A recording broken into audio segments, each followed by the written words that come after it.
Hello everyone, welcome back my channel. अब तक हमने सुना विंग को लेंसर के ऊपर बहुत ज़्यादा गुस्सा आ रहा था, मगर वो उसका कुछ नहीं बिगाड़ सकता था। इसलिए खुद को शांत करने के लिए उसने ड्रिंक कर ली थी और वो थोड़ा ड्रंक हुआ का उस पर जाकर बैठ चुका था।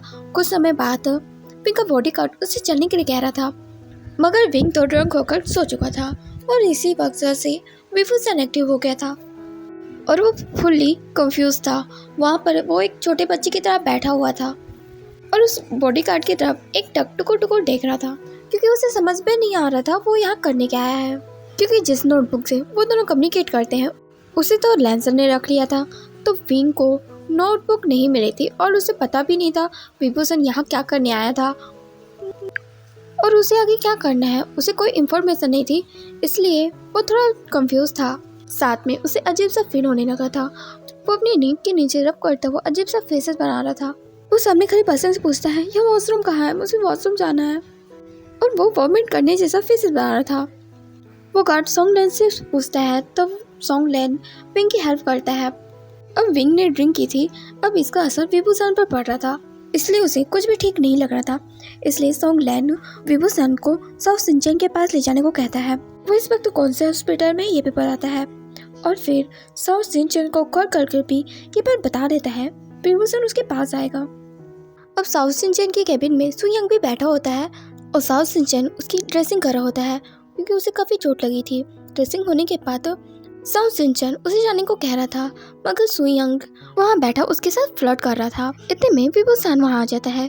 तब साउथ सिंचन उनके साथ बिजी हो जाता है, उसका एक्सरसाइज करता है, उसे अच्छे से चेकअप कर रहा होता है।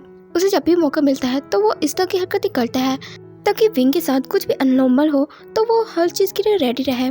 हालांकि हमेशा रिपोर्ट नॉर्मल आती है, जो कि बहुत अच्छी बात है, मगर विंग की कंडीशन दूसरों से अलग है। विंग का ब्रेन बाकी पर्सन की तरह एक साथ एक्टिव नहीं होता। विभूषण का लेफ्ट राइट ब्रेन दोनों अलग अलग टाइम में एक्टिव होते हैं, जिसके कारण राइट ब्रेन में अलग मेमोरी स्टोर होती है और लेफ्ट ब्रेन में अलग।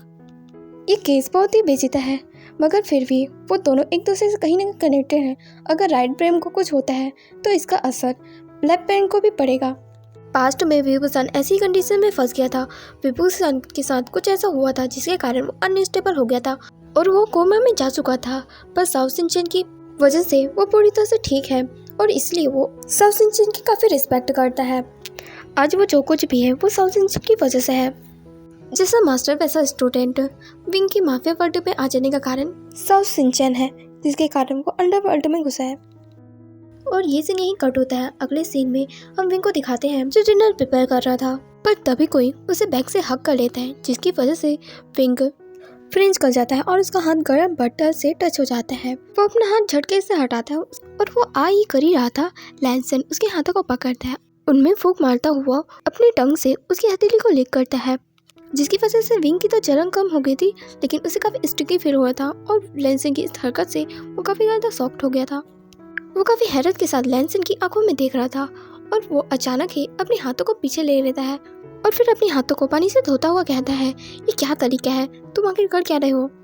लैंसन बहुत केयरलेस से कहता है, तुम काफ़ी ज़्यादा सेंसिटिव हो, मैंने जरा सा तुम्हें हक क्या किया, तुम तो बहुत ज़्यादा एक्साइटेड हो गए थे। विंग गुस्से में चिल्लाकर कहता है, मैं कोई एक्साइटेड नहीं हुआ था, मैं बस डर गया था। ओह, तो तुम डरते भी हो, मुझे तो लगा तुम सिर्फ डराते हो। लैंसन हंसकर विंग का मजाक उड़ाते हुए कहता है। विंग इरिटेट होता हुआ कहता है, निकल जाओ यहाँ से, मेरे को बहुत गुस्सा आ रहा है, हटो। लैंसन को धक्का देकर अपनी कुकिंग फिर से स्टार्ट कर देता है। लैंसन फ्रिज से पानी की बोतल निकालता है और फिर वो पानी पीता हुआ विंग को बैक से देख रहा था और उसकी नज़रें विंग बहुत अच्छे से फील कर पा रहा था। वो अपने दांत भी से रखता है और फिर कहने लगता है, परवट कहेंगे, आखिर तुम मुझे इस तरह से क्यों देख रहे हो। वो गुस्से के साथ लैंसन की तरफ देख रहा था। लैंसन बस उसकी तरफ देखे जा रहा था। विंग के सर से पसीना छूट रहा था जो उसकी नेक से उतरे जा रहा था। लैंसन अपनी नज़र फैलता हुआ कहता है, मैं इसमें भी काफ़ी अच्छे लगते हो। वो अपने फेस में स्माइल लिए वहाँ से चला जाता है और विंग अपने गुस्से के मारे तप रहा था। आगे सभी डिनर टेबल में अपना डिनर कंप्लीट करते हैं। डिनर के बाद भी विंग मेड के साथ किचन में ही काम कर रहा था। वो थोड़ी सी सफाई देख रहा था और उन्हें इंस्ट्रक्शन भी दिया था नेक्स्ट मॉर्निंग उन्हें क्या ब्रेकफास्ट में बनाना है। तो वो मेड से इसी तरह की बातें कर रहा था और लैंसन ना जाने कब से उसका वेट कर रहा था उसके काम खत्म होने का। उससे और मज़ीद बर्दाश्त नहीं होता, तो वो विभूषण को रूम में बुलाने के लिए उसके पास जा जाता है और फिर उससे कहता है, हर एक चीज़ को देखना जरूरी है, वेट कर लेंगे, तुम चलो मेरे साथ। और वो उसे खींच रहा था मगर विंग अपना हाथ छुड़ाने की कोशिश कर रहा था और लैंसन के साथ बहस करने लगा था। मुझे नहीं जाना, मुझे काम है, तुम मुझे क्यों परेशान कर रहे हो? अगर तुम्हें सोना है तो जाकर सो ना, तुम मुझे क्यों खींच रहे हो? लैंसन कहता, तुम चुपचाप नहीं चल सकते, और वो उसे खींच रहा था मगर विंग तभी स्ट्रगल कर रहा था और उन दोनों को मिसेस लैन और मिस्टर लैन ऐसे देख रहे थे। जहाँ लैंसन उसे चलने को कह रहा था और विंग नहीं जाना चाह रहा था, तब भी मिस्टर लैन कफ करते हुए कहते हैं, ये क्या चल रहा है? लैंसन जब अपने पेरेंट्स को देखता है तो वो विंग का हाथ छोड़ देता है और कहता है, कुछ भी नहीं, मैं तो बस विंग को चलने को कह रहा था। और वो विंग को आंखें दिखाते हुए कहता है, चुपचाप रूम में आओ, नहीं तो तुम्हारे लिए अच्छा नहीं होगा। और वो धीरे से कहकर वहाँ से निकल जाता है। विंग जो मिसेस लैन और मिस्टर लैन की तरफ स्माइल के साथ देख रहा था, वो भी खिसकने का ट्राई करता है, पर तभी लैंसन की वॉइस आती है, विंग मुझे तुम्हारी हेल्प चाहिए, जल्दी आओ। अब लैंसन की वॉइस सुनकर विंग को बहुत गुस्सा आया था। उसे ना चाहते हुए लैंसन को फॉलो करना पड़ता है। इनकी इस तरह की हरकतें देखकर मिसेस लैन और मिस्टर लैन तो एक दूसरे को देखकर स्माइल पास करने लगे थे। विंग जब अपने रूम में आता है तो वो लैंसन को आराम से बेड पर शांत से बैठे देखता है। तो वो कहता है, क्या हो गया, तुम्हें क्या चाहिए? ये सुनकर लैंसन कहता है, मुझे गुड नाइट किस चाहिए। क्या? विंग अजीब सा फेस बनाकर कहता है। लैंसन कहता है, मुझे जो चाहिए सो मैंने बता दिया है, अब जल्दी करो, और तुम डैडी के बारे में तो भूले नहीं होगे। ये सुनकर विंग को गुस्सा आने लगता है। वो अपना मुट्ठी पीसता है और लैंसन के सामने फेस टू फेस खड़ा हो जाता है।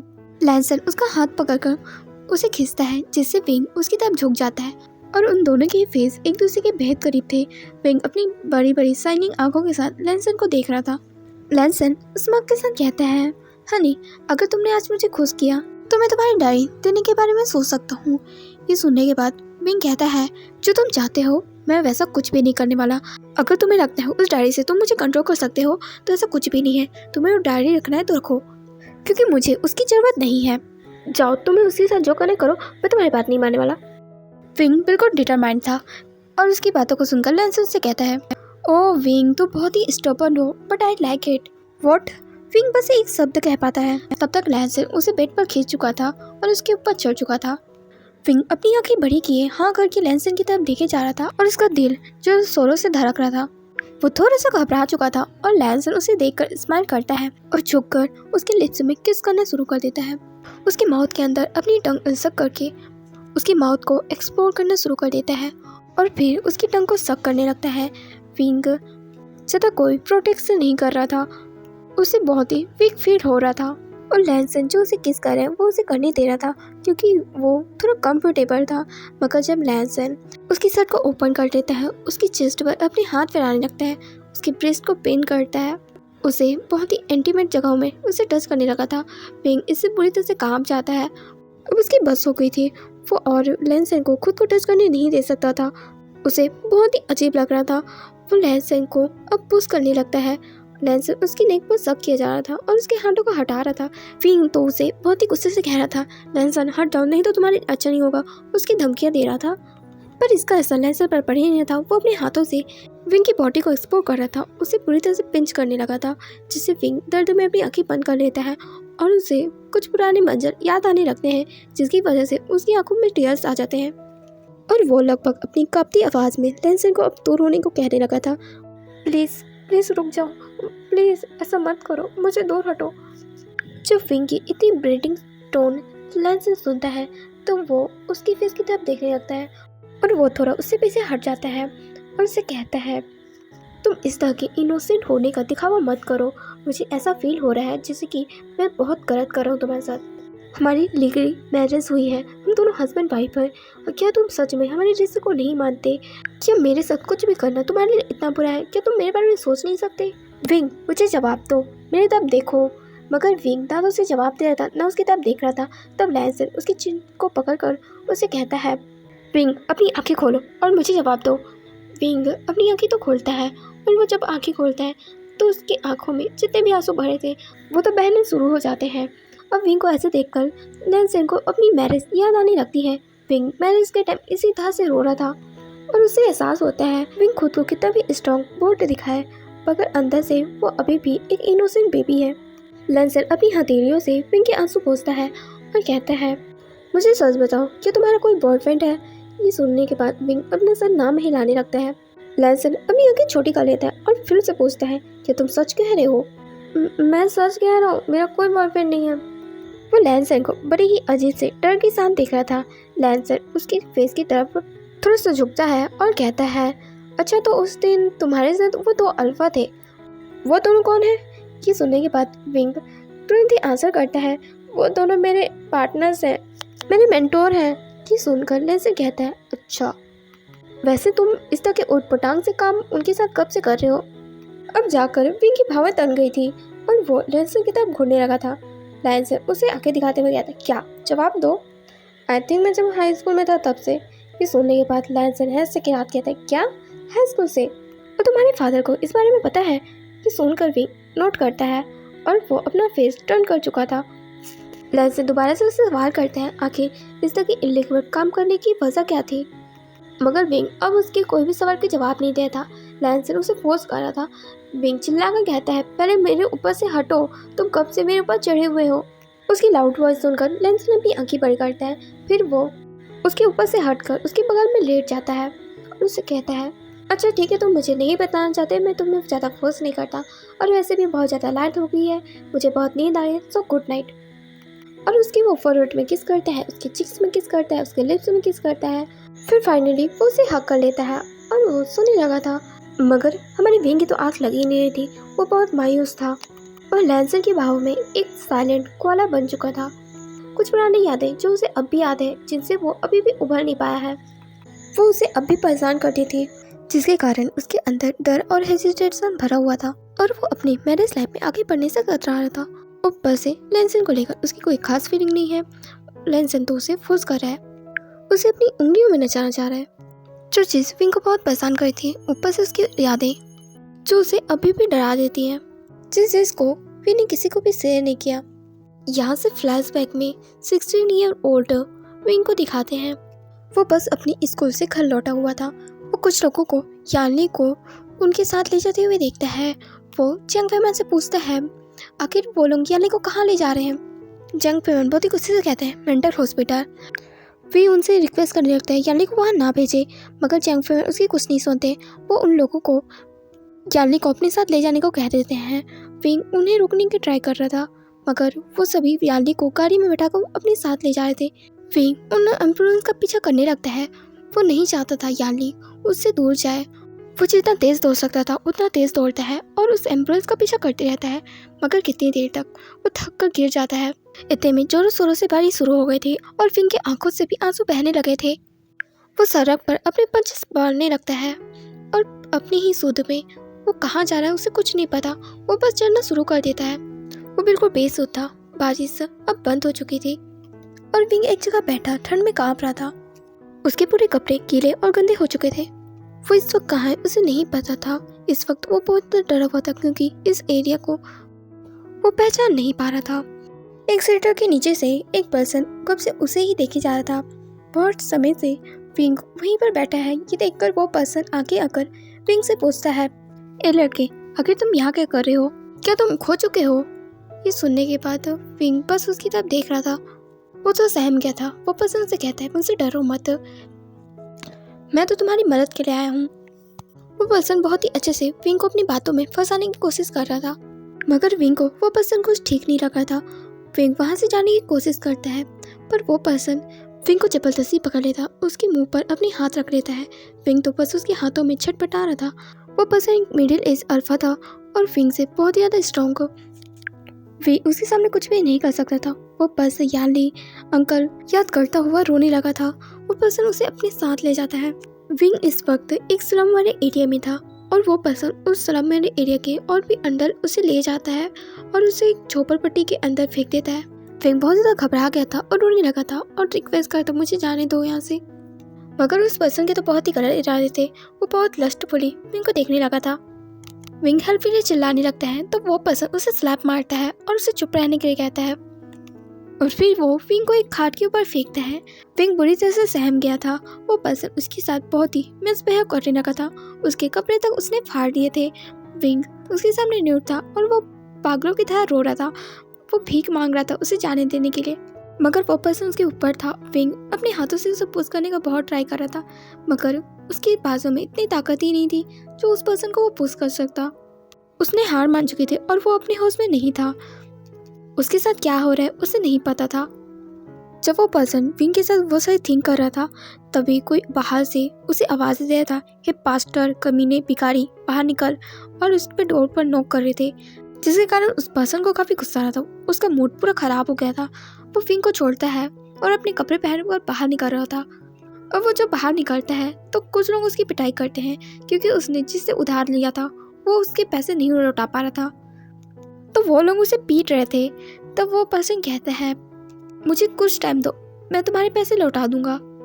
मगर वो लोग उसकी पहले अच्छे से लड़ाई करते हैं। फिर उसके घर में घुसकर वो छुपे हुए पैसे निकालना चाह रहे थे, पर उन सबकी नज़र विंग पर पड़ जाती है और वो सभी कहने लगते हैं, ये कमीना, जेब में 2 कौड़ी नहीं है और देख यहाँ पर ओमेगा के साथ मजे कर रहा है। विभूषण उनके फेस से उनका इवल लुक देख पा रहा था। उसने खुद को कंबल से ढक रहा था और बहुत ही ज़्यादा घबराया हुआ था। वो लोग उसके करीब बढ़ रहे थे तो वो बहुत ज़्यादा सहम चुका था। तभी वो पर्सन आता है जिसने विंग को किडनैप किया था। वो कहता है, मैंने उसका अभी तक यूज़ नहीं किया है, तो उसे हाथ लगाने के बारे में सोचना भी मत। तब वो उन सभी में से एक पर्सन कहता है, ये कोई प्रोस्टिट्यूट नहीं लग रहा है, ये तो ताज़ा फूल है, आखिर तू इसे कहाँ से उठा लाया, बता, तूने इसको किडनैप किया है, क्या पुलिस को कॉल करूँ? ये सुनकर वो पर्सन थोड़ा सा डर कर कहता है, भाई क्यों मजाक कर रहा है, अगर तुझे ये चाहिए तो इसे ले जा, बस मेरे पैसे माफ़ कर दे। वो पर्सन विंग को देखकर सोचता है, अगर इसे सेल करने में मैं कामयाब हुआ काफ़ी पैसे मिलेंगे। और वो लोग तो विंग का सौदा करने लगे थे और ये सब विभूषण पर साइलेंटली देख रहा था और अंदर ही अंदर इन्हें किस तरह से मार डालना है इसके बारे में सोच रहा था। वो लोग विभूषण को पहनने के लिए एक शर्ट देते हैं जिसमें उसकी थाई दिख रही थी। विभूषण को बड़ा अजीब लग रहा था, वो बहुत ही अनकम्फर्टेबल था और उन पर्सन की आंखें उससे और भी ज़्यादा अजीब लग रही थी, मगर वो साइलेंटली उनकी सारा कहना मान रहा था ताकि ये लोग उसे ज़्यादा हर्ट ना करे और वो मौके का फ़ायदा उठाकर इन सब को पनिश करे। वो पर्सन विंग को बांध कर कार में बैठाते हैं और उसे अपने साथ ले जाते हैं। वो लोग दूसरी सिटी जाकर विंग को सेल करने के बारे में सोचते हैं और जितनी जल्दी हो सके वो वहाँ से सिटी से निकल जाते हैं। वो लोग विंग को उस जगह सेल करते हैं जिस जगह प्रोस्टिट्यूट काम करते हैं। विभूषण को एक रूम में बंद कर दिया जाता है। उसने उन लोगों की बातें सुनी थी जिससे उसे समझ आया था वो लोग यहाँ से उसे दूसरे कंट्री भेजेंगे। इससे पहले विंग को यहाँ से निकलने का कोई रास्ता ढूंढना होगा या पुलिस से कांटेक्ट करने का, पर उसे कोई भी जगह नहीं मिल रहा था। उस रूम में कोई उसे खाना देने के लिए आता है। विभूषण उसे अच्छे से चेक करता है तो उसे समझ आता है कुछ न कुछ मिला इसमें, तो वो उन जूस को फ्लावर पॉट में डाल देता है और खाने को भी।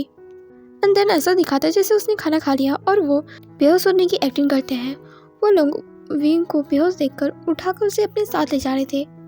वो लोग विंग को कार में बैठाते हैं और वो खुद सामान को कार की डिक्की में लोड कर रहे थे। तब विंग कार से बाहर चुपके से निकल गया था। जब वो 2 पर्सन विभूषण को वहाँ नहीं देखते हैं तो वो ढूंढने लगते हैं और विभूषण कहीं जाकर छुप जाता है। वो एक डस्टबिन के पीछे जाकर छुपा हुआ था और वो गली से कैसे बाहर निकलना है ये देखने का ट्राई कर रहा था, मगर वो पकड़ा जाता है और उसे उनके बॉस के सामने फेंक दिया जाता है। और उनका बॉस तो वो 2 अल्फा के ऊपर गुस्सा कर रहा था। एक बच्चा उन्हें चकमा देकर भाग गया, शर्म नहीं आती, और उन पर चिल्लाकर उन्हें भगा देता है। और फिर वो विंग को देखकर कहता है, इसे मैं अपने साथ ले जाऊंगा। विभूषण बड़ी ही इनोसेंट आइट के साथ उसकी तरफ देख रहा था। उनका बॉस अपने लोगों से कहता है कार निकालने के लिए और वो थोड़ी देर के वॉशरूम चला जाता है और विंग उसके रूम में अकेले था। वो डोर खोलकर बाहर झाँकता है तो 2 बॉडीगार्ड बाहर ही खड़े थे, तो वो डोर बंद कर देता है और रूम में फ़ोन खोजने की ट्राई करता है और उसे फ़ोन मिल जाता है। वो तुरंत ही पुलिस को कॉल करने वाला था, पर तभी उसके हाथ से वो पर्सन फ़ोन छीन लेता है और कहता है, तुझे कहा ना शांति से खड़े रहने के लिए, तो तू इतना तिलमिला क्यों रहा है? अब तुम यहाँ फंस चुके हो और कहीं भाग नहीं सकते। वो पर्सन विभूषण को बुरी तरह से डरा रहा होता है और उसे देखकर स्माइल किया जा रहा था। विभूषण तुरंत ही उसकी नेक पर नाइफ मारता है। वो बस एक छोटी सी नाइफ थी जिससे उस पर्सन को ज़्यादा हर्ट नहीं होता, लेकिन फिर भी उसका ब्लड निकल रहा था, उसे कट लग चुकी थी और वो चिल्ला रहा था। तब उसके गार्ड अंदर आ जाते हैं। विभूषण एक कोने में खड़ा होकर उन्हें नाइफ दिखाता हुआ कहता है, मेरे करीब मत आना, मुझे हाथ भी नहीं लगाना, नहीं तो मैं तुम्हें छोड़ूंगा नहीं, मैं मार डालूंगा तुम लोगों को। और चिल्ला चिल्ला के बोल रहा था, मेरे पास मत आओ, मैं मार डालूंगा, मैं तुम्हें मार डालूंगा। पर उनमें से एक पर्सन आगे आकर विंग को पकड़ने की ट्राई करता है। विंग झुकता है और फिर उसकी साइड पर स्टेप कर देता है और भागने लगा था, तो दूसरा पर्सन उसे पकड़ता है और वो उसे पूरी तरह से कैप्चर कर चुका था। भी छटपटा रहा था। वो पर्सन विंग को पूरी तरह से वॉल पर पुश कर देता है, जिसकी वजह से विंग बहुत बुरी तरीके से हर्ट हो जाता है। एंड देन वो पर्सन विंग के हाथों पर अपने पैरों को प्रेस कर रहा था। विंग की नाइफ तो उसके हाथों से छूट गई थी और उसे बहुत दर्द हो रहा था। वो अपने दर्द को बर्दाश्त कर रहे दूसरे हाथों से अपनी नाइफ को पकड़ता है और उसके पैरों पर स्टेप करने वाला था, मगर वो पर्सन अपने पैर हटा देता है और विंग को किक करता है।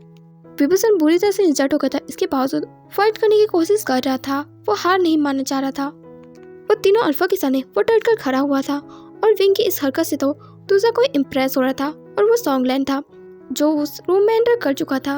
और वो आते साथ उस दो अल्फा को ठिकाने लगा देता है और जाकर सीधा उस बॉस की गर्दन पकड़ लेता है। वो तो उस बॉस की गर्दन दबा रहा था, तभी विभूषण चिल्लाता है, ये तो मेरे शिकार थे, मुझे ही नहीं मारना था। तुमने बीच में आकर इन दोनों को तो पहले ही निपटा दिया, कम से कम उससे तो मेरे लिए जाने दो। विभूषण की ऐसी बात सुनकर तो सॉन्गलैंड हैरत के साथ उसकी तरफ देखता है और फिर उस पर्सन को विंग के सामने फेंक देता है। विभूषण तुरंत ही उस अल्फा के ऊपर चढ़ जाता है और अपनी छोटी सी एक बित्ते भर की नाइफ के साथ उसकी फेस में कट लगाने लगता है। तब सॉन्गलैंड उसकी तरफ एक अच्छी वाली नाइफ फेंकता है, जिसे देखकर विभूषण बहुत ज़्यादा खुश हो जाता है और वो तुरंत ही उसे उठा लेता है और उस पर्सन को पूरी तरह से स्टैप कर रहा होता है। सॉन्गलैंड विभूषण के अंदर मारने का कितना जुनून है वो देख रहा था। विभूषण ये किसी बदले या गुस्से की वजह से नहीं कर रहा था, बल्कि उसके लिए तो ये फन था, उसकी खेल था।